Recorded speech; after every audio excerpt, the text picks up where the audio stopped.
The stranger was dying in the mud, and no one in the village of Briar Hollow cared enough to stop. Soraya noticed him first by scent, not the sharp copper of blood, though there was plenty of that, but something beneath it, something rich and ancient, like pine forests after rainfall, like embers buried deep in ash. It called to a part of her she had learned long ago to silence. "Another beggar," muttered Widow Hester, stepping around the crumpled figure without breaking stride. "Probably a deserter from the northern wars. Let the crows have him." The market square bustled with its usual afternoon commerce, villagers weaving between stalls of withered vegetables and salted fish. None spared more than a passing glance at the man collapsed near the well. His clothes were rags, filthy and torn. Matted dark hair obscured his face. He could have been anyone. He could have been no one. But Soraya could not look away. She clutched her empty basket tighter, painfully aware of the 3 copper coins in her pocket, all that remained until the next moon's wages from the tannery. Wren needed medicine. The roof needed patching before the autumn storms. They needed everything, and she had almost nothing. "Walk away," she told herself. "You cannot save everyone." The stranger stirred, lifting his head just enough for her to glimpse his face. Sharp cheekbones beneath layers of grime, a jaw shadowed with days of stubble, and eyes gods above. His eyes the color of molten amber, burning with fever and something far more dangerous. Those eyes found hers across the square, and Soraya felt the ground shift beneath her feet. "Omega," someone sneered. Soraya turned to find 3 young alphas from the tanning district swaggering toward the fallen man. She recognized their leader, Brennan, the overseer's son, who had cornered her behind the workshop last winter. She still remembered his hands, his threats, the way he had laughed when she fought back. "Looks like we've got ourselves some entertainment." Brennan kicked the stranger's ribs with casual cruelty. The man grunted, but did not cry out, his amber gaze never leaving Soraya's face. "Pathetic," Brennan spat. "Can't even beg properly. What's wrong, dog? Lost your voice?" The stranger's lips moved. Words emerged, barely audible, in a language Soraya did not recognize. But she understood the tone, not pleading. Warning. Brennan laughed and kicked him again, harder. "Does the beggar think he's threatening me?" Something hot and reckless ignited in Soraya's chest. Before she could think better of it, she was moving, placing herself between the alphas and the fallen stranger. "Leave him alone." The words hung in the air like a challenge. Brennan's eyes widened, then narrowed with ugly pleasure. Well, the little Omega thinks she has teeth." He stepped closer, his alpha scent thick with aggression. "Maybe I should remind you of your place. My place is wherever I choose to stand." Soraya's voice trembled, but she held her ground. "And right now, I'm standing here. You'd defend this filth? This worthless beggar?" Brennan gestured contemptuously at the stranger. "He's probably diseased, definitely dying. What could he possibly matter to you?" Soraya looked down at the man behind her. His eyes had not left her face, and in their amber depths, she saw something that made her forget how to breathe. Not gratitude, but recognition. As if he had been waiting for her. As if he had always known she would come. "He matters because he's a person," she said quietly. "And I will not watch another person be kicked to death for sport." The stranger made a sound then, low and rough. It might have been a word. It might have been her name, though she had never told it to him. The sound sent shivers cascading down her spine. "She wants the beggar," one of Brennan's companions laughed. "Let her have him. They deserve each other, worthless Omega and worthless vagrant." Brennan held Soraya's gaze for a long moment, violence simmering behind his eyes. Then he smiled, and it was worse than his anger. "Fine. Take your beggar, little Omega. But remember this kindness when you come crawling back to the tannery. Remember who showed you mercy." He leaned close enough that his breath fouled her cheek. "And remember that mercy always has a price." The alphas departed, their laughter echoing across the square.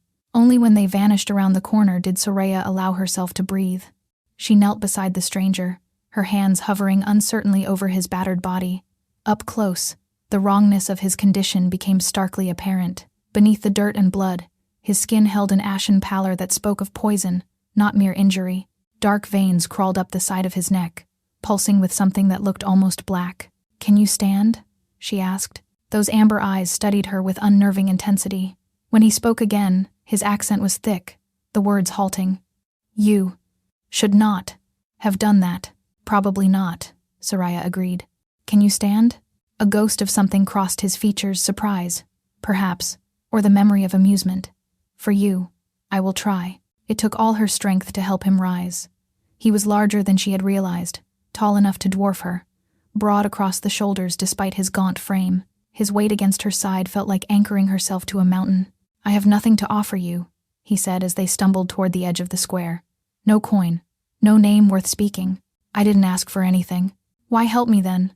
Soraya thought of all the times she had needed help and found none. Thought of her mother dying while the village healer demanded payment they could not afford. Thought of Ren's thin face, of the endless hunger that had become their constant companion. "Because someone should," she said simply. The stranger was silent for a long moment. Then, so quietly she almost missed it. "You are not what I expected." Soraya had no idea what that meant. She focused instead on the path ahead, on the long walk to her cottage at the village edge, on the impossible task of keeping this stranger alive long enough to discover why her heart raced every time his amber eyes met hers. She did not know she was carrying a king. She did not know that her kindness would change everything. And she certainly did not know that before the night was over, she would break his heart completely. The cottage was small, barely more than 2 rooms with a leaking roof and a hearth that smoked when the wind blew from the east. But it was home, and it was safe, and right now it was all Soraya could offer. "Soraya," Ren's voice piped from inside as she shouldered open the door. "You're back early. Did you find—" Her little brother stopped mid-sentence, his eyes growing wide at the sight of the massive stranger draped over their sister's shoulders. "Who's that?" "Someone who needs help." Soraya guided the stranger toward the straw pallet near the hearth. "Fetch me the water bucket, and the herbs from the drying rack, the yellow root, and the feverfew." Ren scrambled to obey, his small face pale with worry. At 9 years old, he had already learned that strangers meant danger, but he had also learned to trust his sister without question. The stranger collapsed onto the pallet with a groan that seemed to come from somewhere deeper than his chest. His eyes fluttered, amber irises rolling back as consciousness fled. "Don't you dare die," Soraya muttered, pulling away his tattered shirt to assess the damage. What she found made her stomach lurch. The wounds themselves were brutal enough. Deep gashes across his ribs, mottled bruises covering his torso. What looked like a blade wound in his left side that had been crudely stitched and was now weeping infection. But it was the dark veins that terrified her. They spread from a puncture wound near his collarbone, branching across his skin like black lightning frozen mid-strike. "What is this?" she whispered. She had seen poison before rat bane and hemlock, and the slow creep of infected wounds. This was different. This looked alive, malevolent, as if something were crawling through his blood with deliberate purpose. "Here." Ren appeared at her elbow, arms full of dried herbs and the wooden water bucket sloshing against his knees. "Is he going to die?" "Not if I can help it." But even as she spoke, Soraya felt doubt coiling in her stomach. She was no healer. She knew only what her mother had taught her before the fever took her basic remedies, simple poultices, enough to treat cuts and colds, but nothing like this. She worked through the evening regardless, cleaning his wounds with boiled water, packing the infected gash with yellow root paste, forcing feverfew tea past his cracked lips whenever he surfaced enough to swallow. Ren helped without complaint, fetching and carrying and keeping the fire fed. As night fell and the stranger's fever climbed ever higher, Soraya found herself studying his face in the flickering firelight. Beneath the grime and suffering, his features held a stark beauty, high cheekbones, a strong nose, lips that might curve into something devastating if they ever smiled. There was something almost familiar about him, though she could not place it. "He talks in his sleep," Ren reported, settling beside her with a bowl of thin broth that would serve as their supper. "Funny words, not like ours." Soraya nodded. She had heard the stranger's fevered mutterings, fragments of that musical, unfamiliar language that seemed to resonate in her bones. "Maybe he's from the Northern Territories," Ren continued. "Maybe he's a soldier from the King's army. They say the Alpha King has been fighting the rebellion for 2 years now. Maybe he got wounded and had to run away. Maybe." Soraya sipped her broth without tasting it. "Or maybe he's just a traveler who fell on hard times." "Do you think the Alpha King is really as terrible as everyone says?" Ren's voice dropped to a whisper, as if speaking treason even in their own home. "Widow Hester says he's a monster. She says he burns villages and takes omegas for his harem and bathes in the blood of his enemies."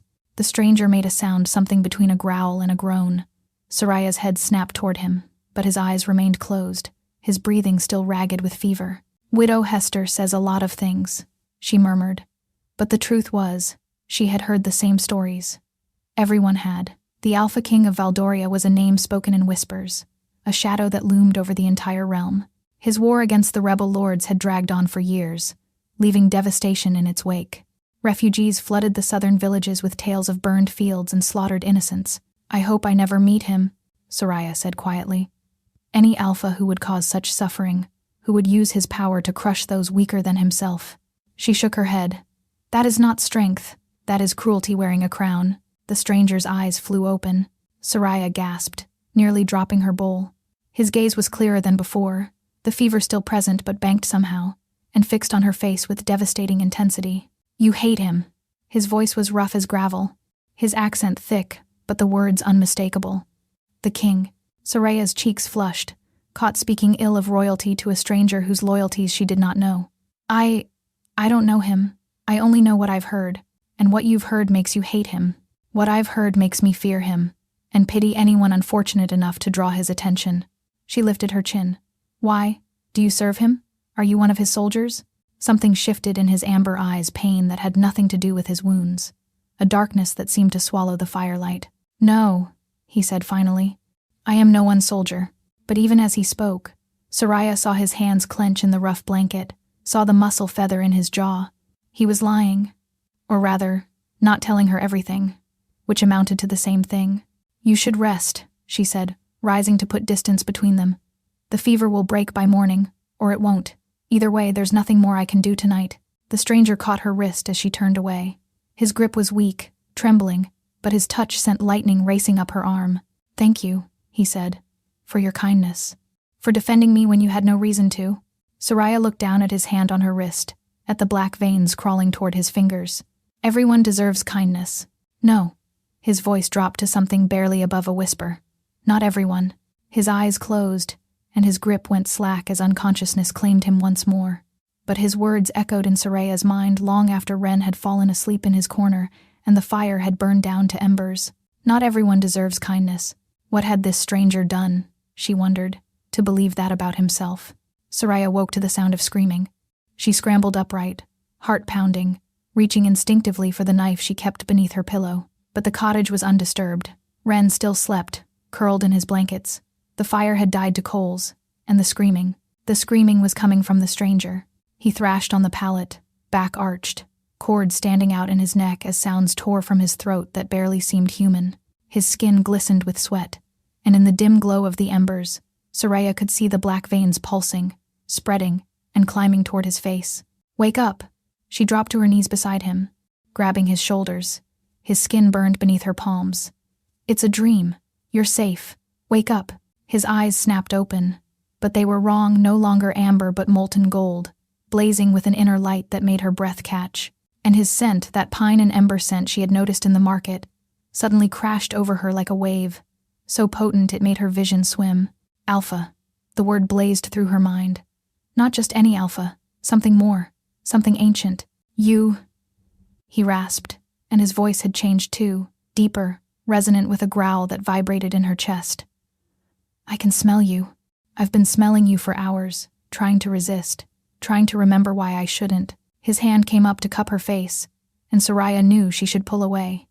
Every instinct screamed danger, but his touch was reverent, trembling, and his golden eyes held such raw hunger that she could not move. Mate, he breathed. You're my mate. I knew it the moment you stood between me and those alphas. I knew it, and I tried to fight it, but the poison is burning away my control and I can't.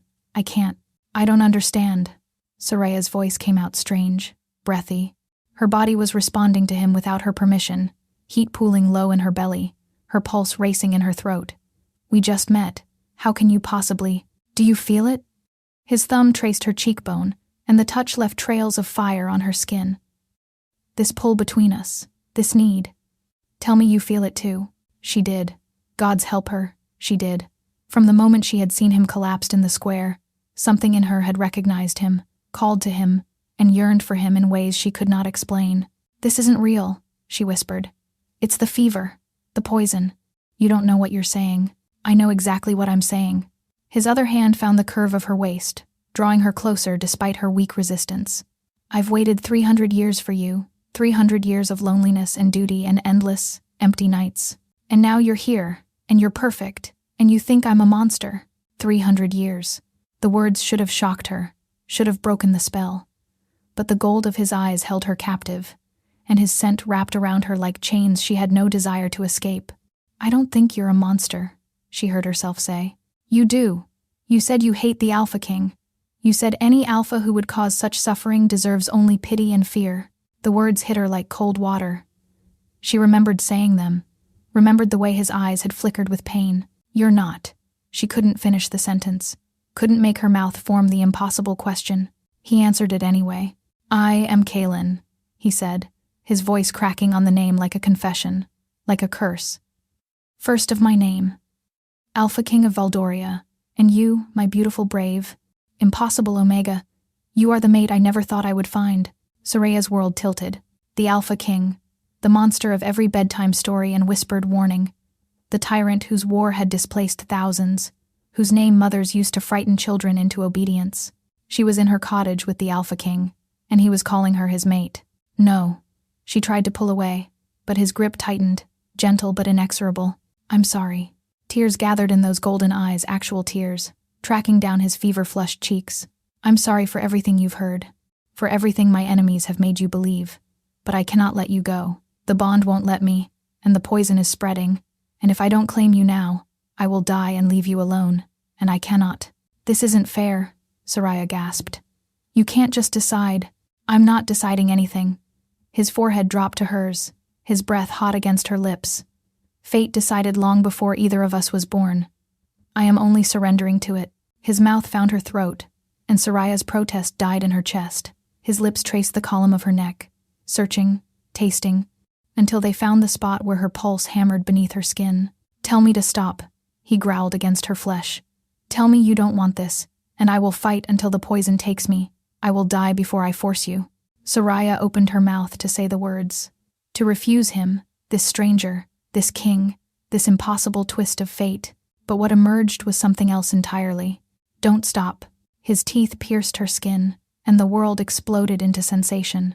Pain and pleasure tangled together, racing through her veins like liquid fire. She felt him everywhere in her blood, in her bones, in the deepest reaches of her soul where she had always felt alone. And then she felt something else, something dark and wrong surging through the bond between them. The poison. It was inside her now. Soraya screamed as agony ripped through her body, as her vision went black at the edges, as she felt herself falling into an abyss with no bottom. The last thing she heard was Kaelin's voice, raw with horror and despair. No. What have I done?" Consciousness returned in fragments, firelight dancing on rough-hewn walls, the smell of herbs and wood smoke, a small hand gripping hers with fierce determination. "She's waking up!" Ren's voice high with relief. "Soraya, can you hear me?" Soraya forced her eyes open, wincing at the brightness. Her body felt strange, heavy, and light at the same time, as if she had been hollowed out and filled with something new. "Ren!" Her voice came out as a croak. "What happened?" "You collapsed." Her brother's face swam into focus, pale and tear-streaked. "Both of you collapsed. I didn't know what to do. I thought you were dead." Memory crashed back. The stranger, Kaelin the Alpha King, his teeth in her throat, the poison surging through the bond. Soraya's hand flew to her neck. Her fingers found smooth skin, unmarked, as if the bite had never happened. But she could feel it, a warmth beneath the surface, a presence at the edge of her consciousness that had not been there before. "Where is he?" Ren's expression flickered. He's better. I don't understand how, but he's better." Soraya turned her head and found Kaelin. He had moved from the pallet to sit against the opposite wall, watching her with eyes that had returned to their amber hue. The black veins were gone from his skin. Color had returned to his cheeks. He looked like a different man from the dying beggar she had dragged home from the market. He looked like a king. "You saved me." His voice was quiet, wondering. "The bond when I bit you, it should have transferred the poison to you and killed you. Instead, something in you burned it away. Something in your blood that I have never encountered in 300 years of life." Soraya pushed herself upright, ignoring the wave of dizziness. "What are you talking about?" "The poison was created specifically to kill my kind." Kaelin rose slowly, approaching her with careful steps as if she were a wild creature who might bolt. "It targets our nature, the wolf within. No ordinary human could survive its touch, let alone destroy it." "I'm ordinary," Soraya insisted. "I'm no one. A tanner's daughter with no family, no status, no, you are my mate." He knelt before her, close enough that she could feel the heat radiating from his healed body. "You are bonded to me now, which means you are far from ordinary." And unless I am very much mistaken, he reached out, tucking a strand of hair behind her ear with heartbreaking gentleness. You carry a bloodline that should have died out centuries ago. I don't understand any of this. Neither do I. Not yet. His hand lingered on her cheek, and despite everything, the shock, the fear, the impossibility of it all, Soraya felt herself leaning into his touch. But I intend to find out. And I intend to protect you, whether you want my protection or not. I never asked. I know. Something like grief shadowed his features. You asked for nothing except to help a stranger you believed was worthless. You defended me without knowing who I was, and then you spoke of the Alpha King with such hatred in your voice. Soraya's cheeks burned. I didn't know. No. And that is precisely why your words cut so deep. He smiled, but it was a broken thing. Every terrible story you have heard about me is either a lie spread by my enemies or a truth twisted beyond recognition. I am not blameless no king can be, but I am not the monster they have made me. Then what are you? Kaelin held her gaze for a long moment. I am a man who has been fighting a war for 20 years against those who would enslave every Omega in the realm. I am a king whose own council has betrayed him and left him poisoned in a hostile village. And I am, apparently, a fool who has fallen desperately in love with the one woman in all the world who had every reason to hate him before they ever met. Soraya's breath caught in her throat. Love is not something that happens in a day. No, he agreed. But recognition is. And I recognize you, Soraya. My wolf recognized you the moment your scent reached me in that square. You are mine, and I am yours, and nothing, not war, not politics, not 300 years of loneliness will ever change that. Before she could respond, a pounding came at the cottage door. Soraya, a rough voice bellowed from outside. Open this door by order of Lord Varen. Kaelin's expression transformed in an instant, the tender lover vanishing behind the mask of a warrior. He moved with fluid grace, positioning himself between Soraya and the door. Who is Lord Varen? He demanded quietly. The regional overseer, Brennan's father. Fear clawed at Soraya's throat. He controls everything in Briar Hollow. If he's here, then my enemies have found me faster than I anticipated. Kaelin's amber eyes began to glow gold at the edges. Take your brother and hide. Whatever happens, do not reveal what you are to me. Not until I understand it myself. What I am to you? I don't even know what that means. The door shuddered under another blow. Kaelin turned back to her, and in his eyes she saw something that cracked her heart, not fear for himself, but fear for her. The Alpha King of Valdoria, who had conquered armies and survived assassination attempts and ruled for 3 centuries, was terrified of what might happen to the poor Omega who had shown him kindness. It means everything, he said, and I will die before I let them take you from me. The door burst open. Lord Varen stepped through the shattered doorframe, flanked by 6 armored guards.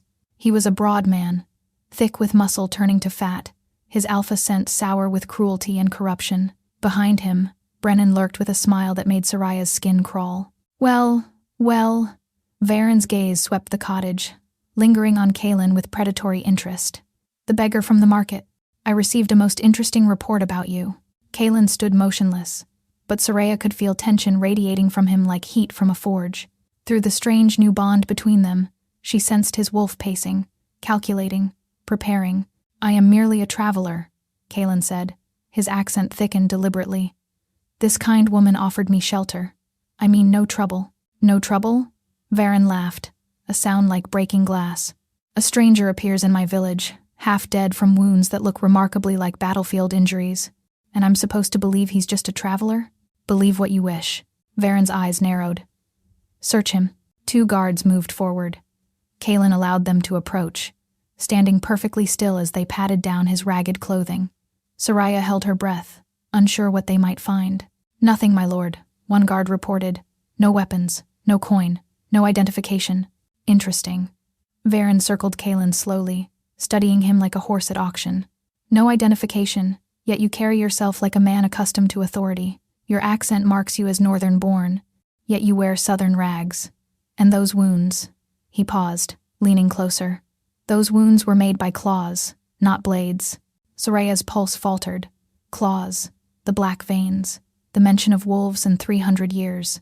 Pieces began clicking together in her mind, forming a picture she was not ready to see. Perhaps I was attacked by wild animals, Kaelin said evenly. The forests are dangerous. Perhaps. Varen stepped back, nodding to his men. Or perhaps you are something far more valuable than a common beggar. Take him. No. The The word tore from Soraya's throat before she could stop it. She lunged forward, placing herself between Kaelin and the guards just as she had done in the market square. Varen's eyebrows rose. The Omega speaks. How charming. His gaze dropped to her throat, and something flickered in his expression: recognition, greed, calculation. He suspected what she was. Remove your hair from your neck, girl. Soraya's blood turned to ice. What? You heard me. Show me your throat. Kaelin moved then, faster than thought, placing himself before her with a growl that shook dust from the rafters. You will not touch her. The cottage erupted into chaos. Guards surged forward. Kaelin met them with devastating efficiency, his movements fluid and lethal despite his recently healed body. Soraya grabbed Ren and pulled him into the corner, shielding him with her body as furniture shattered and men screamed. It was over in seconds. 4 guards lay groaning on the floor. The remaining 2 had retreated to flank their lord, swords drawn with trembling hands. Kaelin stood in the center of the destruction, breathing hard, his eyes blazing full gold. In that moment, he looked nothing like a beggar. He looked like exactly what he was, a predator who had been pretending to be prey. Impossible, Varen breathed. The poison should have killed you. We watched them administer it ourselves. We, the word hung in the air like a death sentence. So, Kaelin's voice had dropped to something barely human, resonant with power that made the walls tremble. You are the ones who betrayed me. You and whatever council rats paid you to do their dirty work. Varen's face went pale, then red with desperate fury. You don't understand. The realm is better off without you. Your obsession with protecting Omegas, your refusal to let the old ways continue, you're destroying everything the nobility has built. The old ways. Kaelin's laugh was hollow. You mean the trafficking, the forced bonds, the breeding farms where Omegas are treated like livestock. Soraya felt sick. She had heard whispers of such things, dark rumors from the northern territories where the rebel lords held power, but she had never imagined. They are Omegas, Varen spat. They exist to serve, to breed, to be owned. That is the natural order. And you? Kaelin moved. One moment he stood across the room. The next, his hand was wrapped around Varen's throat, lifting the larger man off his feet with terrifying ease. The natural order, Kaelin said softly, is whatever I say it is. I am the Alpha King, and I have spent 20 years trying to drag this realm out of the darkness that men like you would condemn it to. Kill me, Varen choked, and my allies will burn this village to the ground, starting with your precious Omega and her whelp of a brother. Kaelin's grip tightened. Soraya could see the war in his eyes, the king who knew Varen was right, battling the wolf who wanted nothing more than to tear out his throat.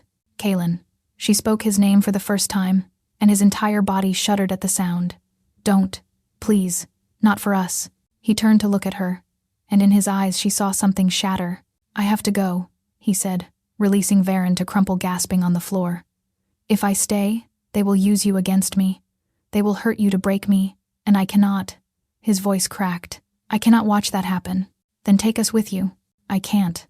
The words seemed to cost him everything. The journey to my territory is long and dangerous, and you are newly bonded. The strain could kill you before we reached safety. He crossed to her, cupping her face in his hands with desperate gentleness. I will send for you. The moment it is safe, I will send my most trusted warriors to bring you home. Home? Soraya's eyes burned with tears she refused to shed. I don't even know where that is anymore. Wherever I am. He pressed his forehead to hers, breathing her in. Wherever you are, that is home now. A commotion outside, more guards approaching, drawn by the sounds of combat. Kaelin pulled back, his expression hardening into royal command. Varen, you will leave this woman and her brother untouched. If a single hair on her head is harmed, I will return and erase your bloodline from existence. Do you understand? Varen, still gasping on the floor, managed a jerky nod. Soraya, Kaelin's voice softened. I'm sorry, for all of it. For biting you without consent.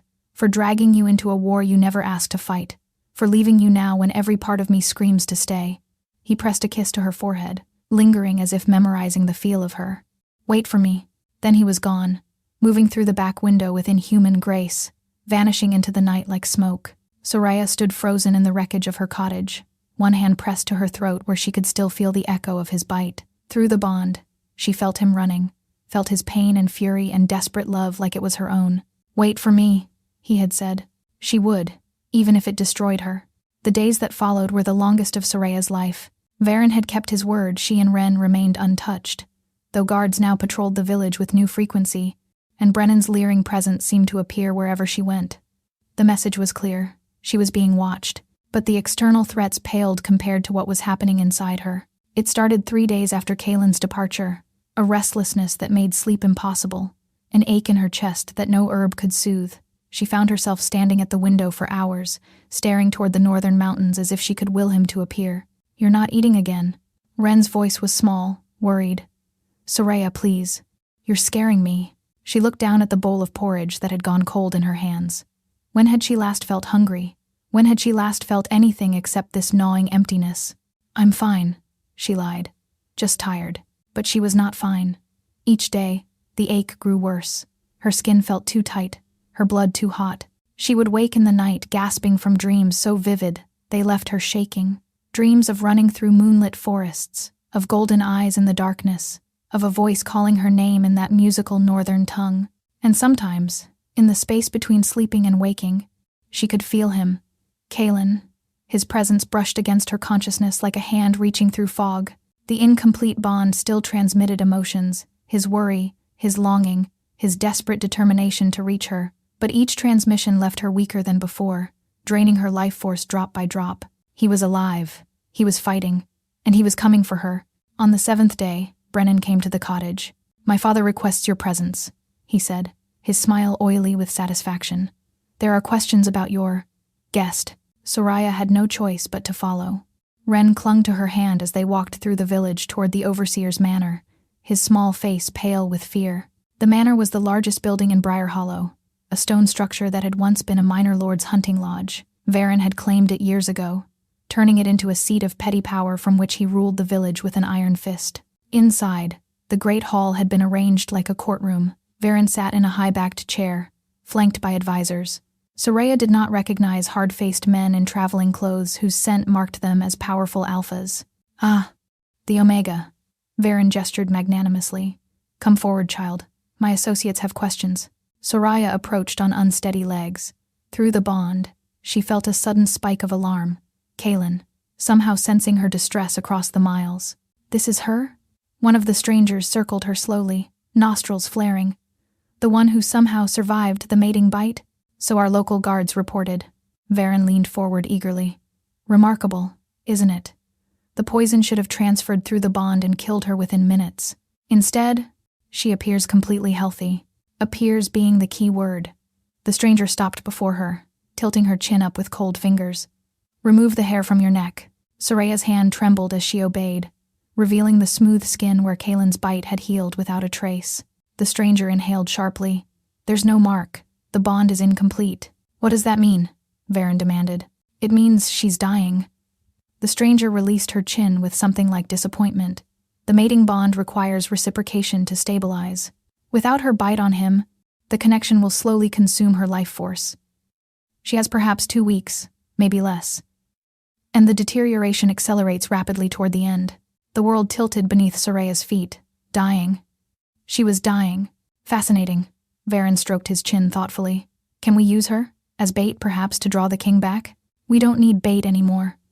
The stranger smiled coldly. "Our forces intercepted his convoy 3 days ago. The Alpha King is our prisoner. By the next full moon, he will be publicly executed, and the realm will finally be free of his interference." "No." The words screamed through Soraya's mind. Through the bond, she felt Kaylin's presence flicker weak, wounded, but still alive. "The Omega is useless to us, then." Varen waved dismissively.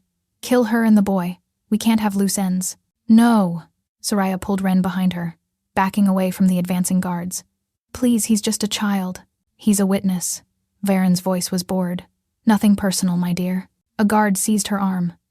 Soraya struggled, but her weakened body refused to obey. Through the bond, she felt Kaylin's sudden surge of fury, of desperate helplessness, and something else, a command, ancient and primal, that seemed to echo from the very earth beneath her feet. "Protect her. Protect them. Now." The manor doors exploded inward. Wolves poured through the opening, massive creatures with silver fur and golden eyes, their snarls shaking the walls. They fell upon the guards with savage efficiency, driving the alphas back in a chaos of blood and screaming. Soraya grabbed Ren and ran for the nearest exit, but a wolf cut off her path, the largest of the pack. its fur marked with patterns that seemed to shimmer in the torchlight. The wolf lowered its head, not in threat but in supplication, and when it raised its eyes to meet hers, Soraya saw intelligence there, recognition. It wanted her to climb on.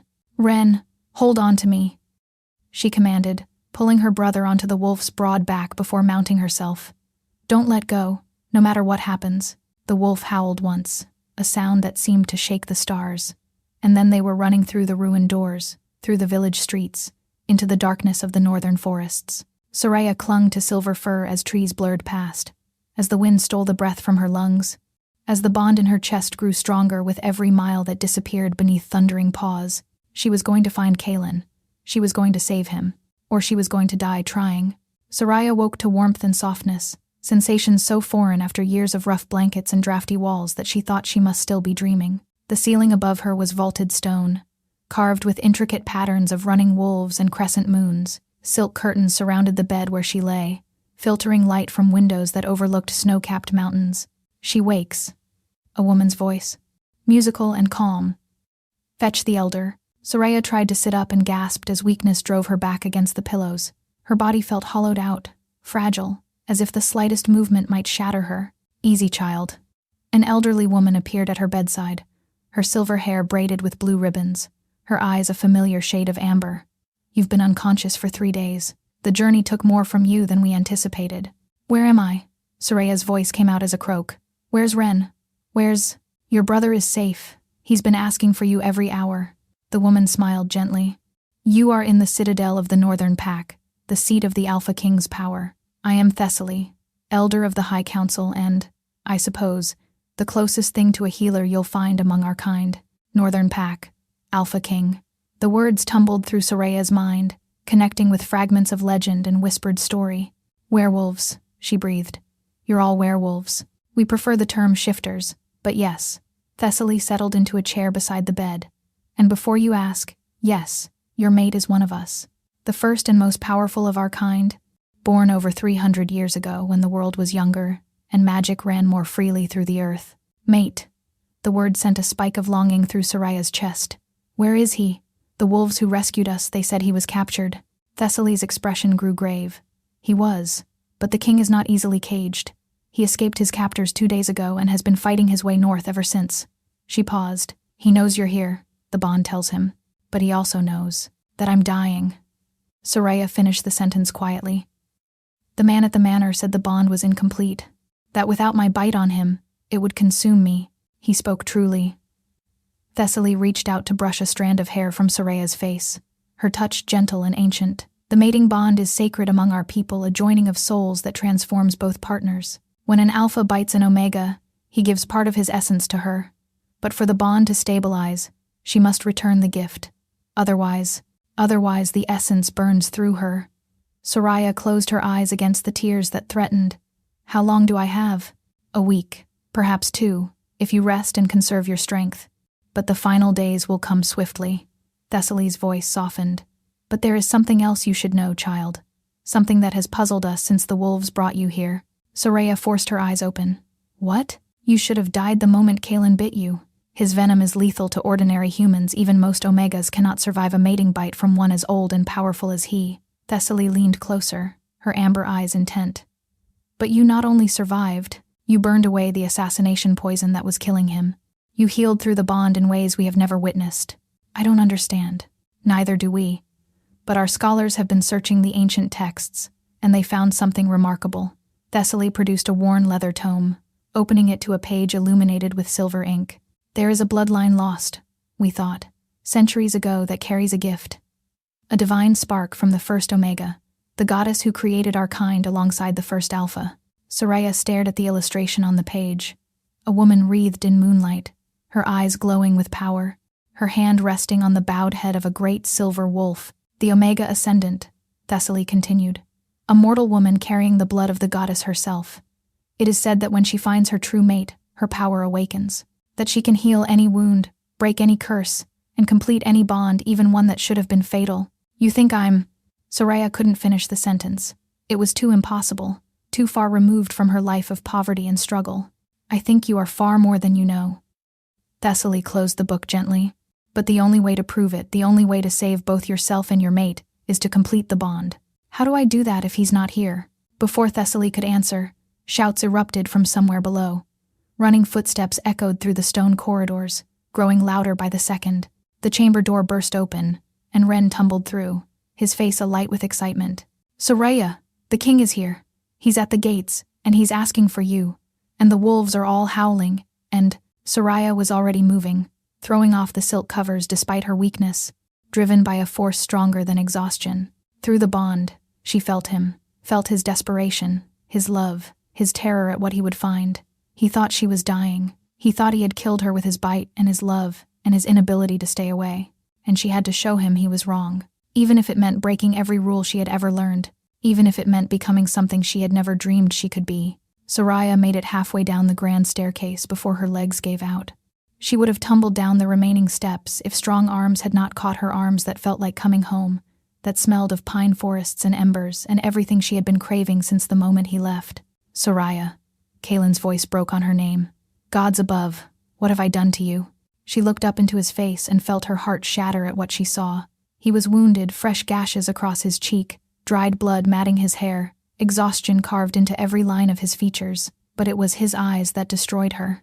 Those amber depths held such anguish, such self-loathing, that she wanted to weep. "You came back," she whispered. "I should never have left." He gathered her against his chest, cradling her as if she were made of glass. "I felt you weakening through the bond. Every day, a little more of your light fading, and I couldn't reach you. I was fighting through enemy lines while you were dying, and I couldn't..." His voice cracked. Soraya felt wetness on her hair and realized the Alpha King was crying. "I'm not dead yet," she said softly. "Thessaly says there's still a chance. The completion ritual." Kaelin pulled back to look at her, hope and terror warring in his expression. "She told me. But Soraya, you have to understand the ritual is dangerous. If your body rejects the transformation, if your human nature fights the wolf spirit, then I'll die anyway." She touched his face, tracing the wound on his cheek. "At least this way I have a chance. We have a chance. I can't lose you." The words seemed torn from somewhere deep inside him. "I waited 300 years to find you. I cannot watch you die because I was too weak to control myself. You didn't do this to me." Soraya held his gaze with fierce determination. "Fate did. The goddess did. And I refuse to believe she brought us together just to tear us apart." Kaelin stared at her for a long moment. Then something shifted in his expression, the despair giving way to something harder, more resolute. "The blood moon rises tonight," he said. "If we're going to attempt this, it must be now."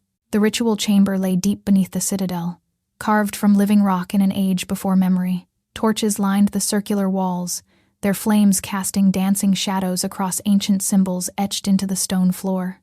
"The blood moon is not merely a full moon," Thessaly explained as they descended into the depths. "It rises only once every 7 years, when the veil between worlds grows thin. That the timing aligns with your arrival. The goddess has not abandoned us." Soraya stood at the center of the chamber, dressed in a simple white gown that Thessaly had provided. Around her, the pack had gathered dozens of wolves in both human and animal form, their eyes reflecting the torchlight like scattered stars. Kaelin approached her slowly, his own ceremonial robes dark as midnight. In the flickering light, he looked every inch the immortal king, powerful, ancient, and utterly devoted to the woman before him. "There is something I must tell you," he said quietly, "before we begin." Soraya's heart clenched. "What is it?" "That night in your cottage, when I told you I was falling in love with you." He paused, seeming to struggle with the words. "I lied." The world tilted. "What?" "I wasn't falling." His hands found hers, gripping tight. "I had already fallen. Completely. Irrevocably. From the moment you stood between me and those alphas, knowing you could be killed, knowing I was nothing but a worthless beggar, I was yours.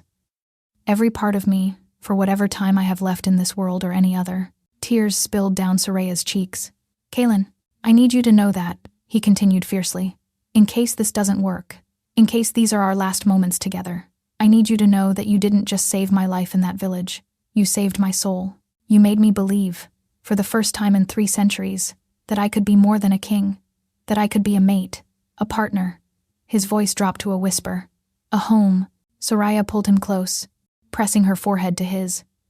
"Then let's finish this. Together." The ritual began with chanting low, rhythmic words in that ancient tongue that seemed to vibrate in Soraya's bones. The pack formed a circle around them, their voices rising and falling like waves against a shore. Thessaly stepped forward, a silver chalice in her hands. "Drink," she commanded. "Both of you. Let the blood of the first Alpha and the first Omega unite within you." The liquid was thick and warm, tasting of copper and moonlight and something older than time. Soraya felt it spreading through her veins, igniting something that had been sleeping deep inside her. "Now," Thessaly said, her amber eyes blazing. "Complete the bond." Kalen tilted his head back, baring his throat in the ancient gesture of submission. From the most powerful Alpha in existence, it was an act of absolute trust, absolute surrender. Soraya felt her own nature rising to meet his, not the frightened Omega who had cowered from Alphas her entire life, but something else, something fierce and ancient and infinitely powerful. She knew, without being told, exactly where to bite. Her teeth found the junction of his neck and shoulder, and she bit down with strength she didn't know she possessed. Kalen's roar shook the chamber, but he didn't pull away.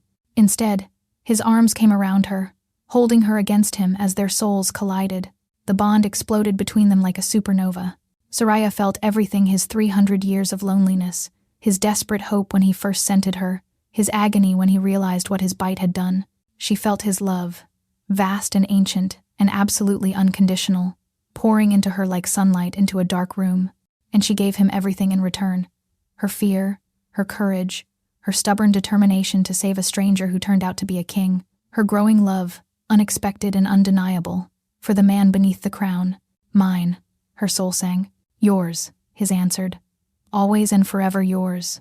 The transformation hit her like a lightning strike. Pain lanced through every cell of her body as something new awakened, something wild and primal and utterly magnificent. She felt her bones shifting, her senses expanding, her very nature rewriting itself to match the wolf spirit now bound to her soul. When the agony finally faded, Soraya opened her eyes to find herself on all fours, her vision sharper than it had ever been, her body thrumming with power she had never imagined. She was a wolf, pure white fur, golden eyes, and a heart that beat in perfect rhythm with the massive silver wolf standing beside her. The pack erupted into howls of celebration. The bond between Soraya and Kalen pulsed with warmth and completeness, two halves finally made whole. Later, after they had shifted back and the celebrations had quieted, Soraya found herself standing on a balcony overlooking the moonlit mountains. Kalen's arms wrapped around her from behind, his chin resting on her shoulder. "My advisors are already planning the coronation," he murmured against her ear. "The realm hasn't had a queen in over 200 years. They're rather excited." "Queen," Soraya tested the word, found it strange on her tongue. "I was a tanner's daughter this morning, and now you're the mate of the Alpha King, bearer of the goddess bloodline, and the most powerful Omega born in 10 generations. Kalen pressed a kiss to her temple. "Life is full of surprises. What about Ren? He's already claimed a room in the family wing and made friends with half the pups in the Citadel. I believe he's decided to stay." Soraya laughed, the sound bright and free in the mountain air. For the first time in her life, she had no worries about food or shelter or safety. For the first time, she had a home. "I love you," she said, the words coming easily now. "My king, my mate, my home." Kalen turned her in his arms, his amber eyes glowing with a love that spanned centuries. "And I love you," he replied. "My queen, my heart, my everything." When he kissed her beneath the blood moon's fading light, Soraya knew that this was not an ending. It was just the beginning. Thank you so much for listening. I hope you enjoyed the story. A big thank you to everyone who's following. Your support truly means the world to me.